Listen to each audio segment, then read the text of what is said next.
Kedatangan mereka bertujuan untuk mengusir satu keluarga yang diduga ada salah satu anaknya yang seringkali membuat kegaduhan.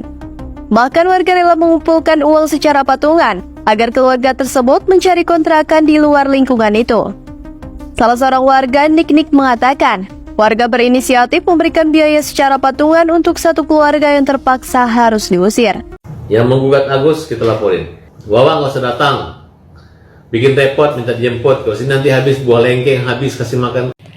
Pelajaran yang bisa kita ambil dari kasusnya Pak Agus yang mendapatkan donasi dari yayasannya Mbak Novi dan kemudian disalahgunakan untuk kepentingan yang lain-lain bukannya untuk berobat. Yang perlu kita catat adalah bahwa uang itu tidak mengenal kata siapa itu saudara, siapa itu orang tua, siapa itu teman, apalagi itu uangnya datangnya tiba-tiba dan kebetulan yang mendapatkan adalah kurang amanah.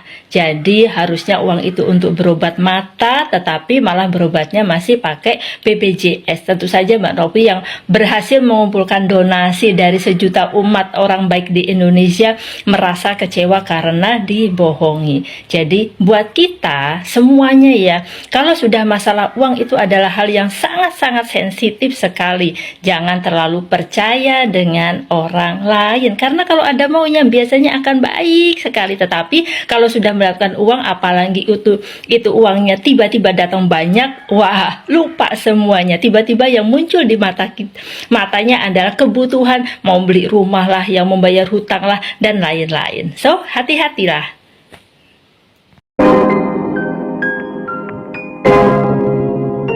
Yo guys, baik lagi bersama saya tentunya Uki. Kita lanjut dalam kasusnya si Sugus guys. Dan ini kita lihat ada beritanya apa nih tentang si Sugus di hari ini ya. Beritanya, infonya, yuk kita lihat bareng-bareng guys. Agus, makasih ya. Persiapan ke Singapura ya. Berobat Gus. Siap. Terima kasih banyak ya Pak. Ya Bos. Yo. Mana istrimu, liatin dulu istrimu. Kangen sama istrinya ya. Ada dia. Ya. Orang tua mana orang tua? Ada. Abang udah nggak di sini, udah pulang kampung Pak. Oh, orang tua pulang kampung. Iya. Ini Agus mengatakan yayasan terlalu banyak janji manis dan drama. Waduh. Manis terus. Saking kan manisnya sampai sekarang tinggal pahitnya doang. Pinter-pinter sih mereka. Pinter main dramanya, pinter ngelamang-lamain.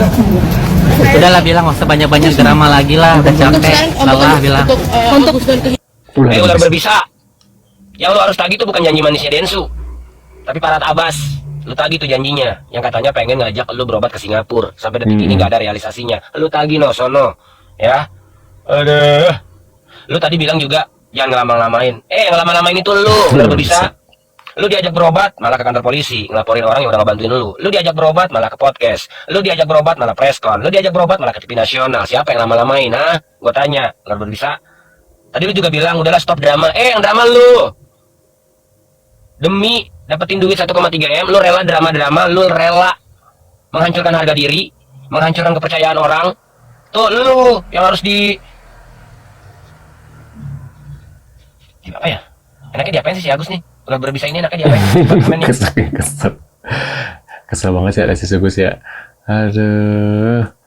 Dia itu ya apa ya, bukannya berobat tapi ya itu bener kata si Bang ini malah sibuk sana sini gitu ya. Aku lihat janjinya mau ke Singapura dari dulu nggak ada. Bahkan jangankan ke Singapura, ke perobatan di Indonesia aja dia aku nggak pernah lihat ya, jarang ya.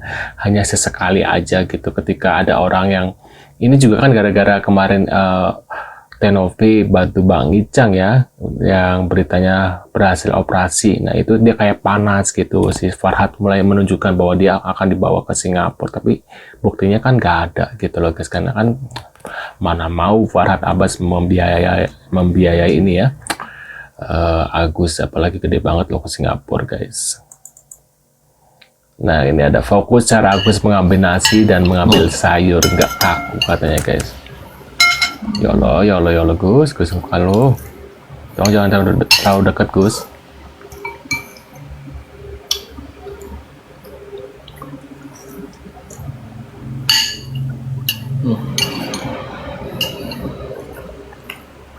Emang tangan saya memang udah bener enak sih kalau masak.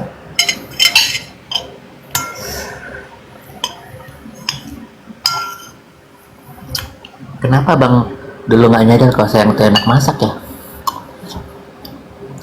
Kau tahu dari dulu saya masakin abang harusnya. Lemes banget dong sih. Lu lihat dari ngomongnya juga kelihatan banget. Jadi selama ini saya kerjain abang udah tuh. Dulu abang kira saya tuh nggak bisa masak. Ya adalah abang yang masak nggak apa-apa.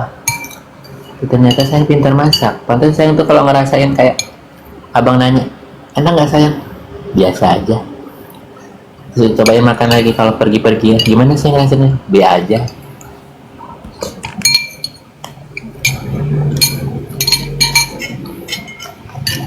Ternyata ternyata.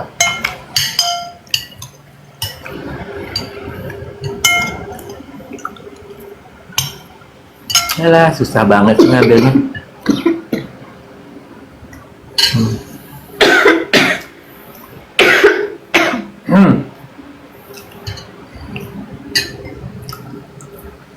Mulutnya lemes banget guys. Ini kalau misalnya kita ribut sama orang ini ya, kalau kita ketemu nih, tipe ke orang sama orang-orang kayak gini nih, pinter ini ya, pinter mengadu domba, pinter mencari muka nih orang-orang kayak gini nih. Si Agus mulutnya nih kelihatan dari karakternya guys.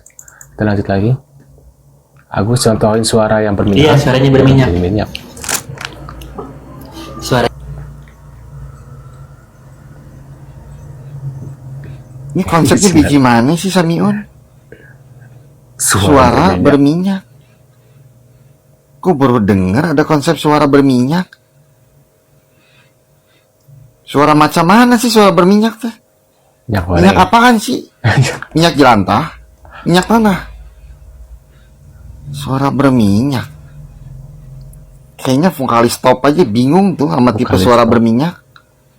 Tipe suara apaan? Lagian bingung juga gue. Lu makan emang kagak bisa kalau kagak bersuara, kagak bunyi gitu.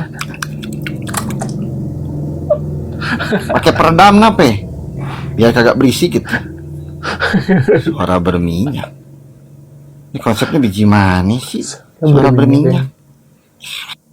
Ibu Sisi membantu Agus dari apartemen hingga wacana keliling dunia. Wacana doang. Membantu, insya Allah dilandasi dengan kebijaksanaan ya Gus ya. Jadi jangan membantu tapi kemudian ada masalah lain yang timbul gitu. Saya ingin bantuan saya ini untuk Agus dan keluarga semaksimal mungkin lah. Jadi nggak usah terlalu ada batasan waktu, silakan saja gitu. Saya memang bukan orang yang kelebihan, tapi saya juga tidak yang kekurangan kali gitu, sehingga saya balance saja di situ gitu. Itu sih Mbak. Selain saya memberikan tempat tinggal yang seolah nyaman ya Gus ya, asalkan dirawat aja, dijaga aja kebersihannya nyaman insya Allah. Ini Mbak, saya selalu mendampingi Agus. Mungkin secara kan umumnya manusia atau orang itu pada umumnya kan membaca bantuan itu berupa materi ya. Mungkin selain tadi tempat tinggal itu udah dalam bentuk materi, saya dalam bentuk ini support ya Gus ya, semangat mental. Jadi kalau misalnya karena dana itu tertahan sehingga Agus tidak bisa menggunakan dana itu untuk perobatan, apalagi situasinya agak kisru sehingga sulit ya untuk tersalurkan bantuan tersebut yang tadinya ada di rekening Agus sekarang pindah ke rekening Yayasan Tanda Petik ya, karena kan yayasannya juga belum ada izinnya ya. Sehingga akhirnya saya memberikan bantuan secara mental.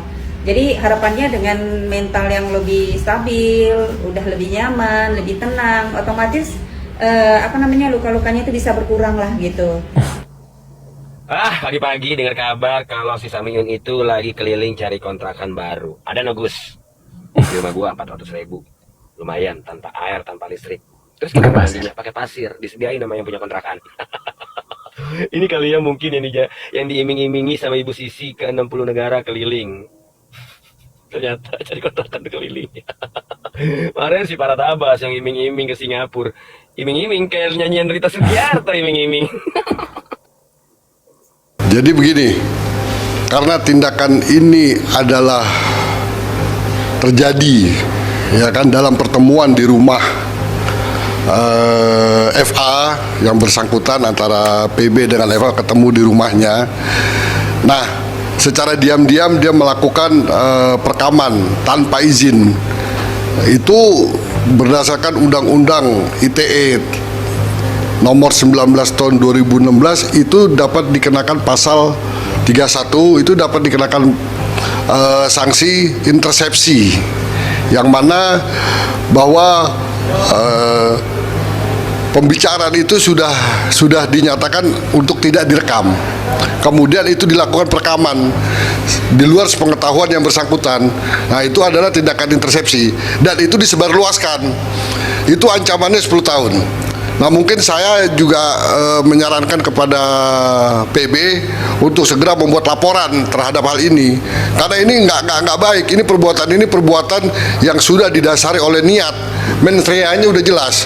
Ini orang ini nih yang seperti ini orang yang berpenyakitan ini ada penyakitnya ini orang yang seperti ini. Saya akan sarankan Bang PB untuk segera buat laporan pasal 31 Undang-Undang ITE nomor 19 tahun 2016 dengan ancaman 10 tahun. Pesan buat Novi dari Densu, saya bilang udahlah, pokoknya apa yang kita tanam itu yang kita petik. Kita bisa mengelabui 1000 orang dalam 1 detik, tapi hati kita walaupun 1 detik bisa kita kelabui. Mungkin uang itu bisa hilang dalam sekejap, tapi rekam jejak bahwa apa yang kalian lakukan, kita dapat bisa membedakan mana yang baik mana buruk. Mungkin di mata Agus tidak ada cahaya, tapi di hati Agus tetap percaya. Dan kami juga pengejar tim kaum lemah tetap percaya dengan semangat, bukan melawan kamu, tapi melawan satu sifat dan karakter. Mungkin kamu maju terus melawan kami, tapi kami yakin bahwa kami tidak akan mundur. Wah, salam pukul, hajar, hukum jamin rakyat, pembela kaum lemah, para tawas. Oke, untuk Emma sendiri Bang, apalagi sekarang udah mulai kebuka ya mata hatinya gitu. Emma Waroka yang udah mulai. Emma Waroka ini menurut saya ngomongnya itu hanya bunga-bunga aja gitu, nggak ada manfaatnya. Dulu aja waktu dia membela melawan saya, nggak ada omongan yang penting, nggak ada. Apalagi sekarang mereka berantem mereka lebih nggak bermanfaat. Karena bermanfaat itu adalah aku bermanfaat bersama Muhammad Farhad. Hajar. Waduh, menurut kalian gimana nih? Apakah Farhad Abbas pantas dikenakan UU ITE ya? Dan 10 tahun katanya penjara, guys. Apakah kalian setuju dengan Bapak ini? Tulis di kolom komentar. Terima kasih sudah hadir dan jangan lupa bantu subscribe Kelvin dan sampai jumpa di video selanjutnya. See you guys.